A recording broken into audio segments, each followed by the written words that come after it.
was the story of Kodak.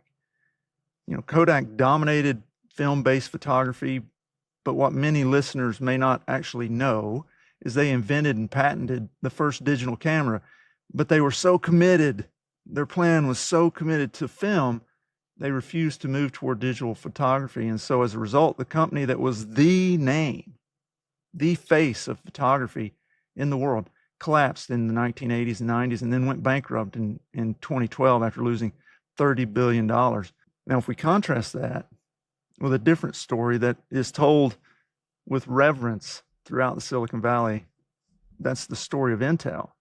And so Intel was originally a memory chip company.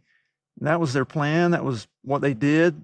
That was all they did. It was who they were as a company, as an entity. But the memory chip business started to really slow down and things weren't looking so good. And so as they began watching things slow at Intel, the co-founders, Andy Grove and Gordon Moore, were facing effectively an existential crisis of their corporation.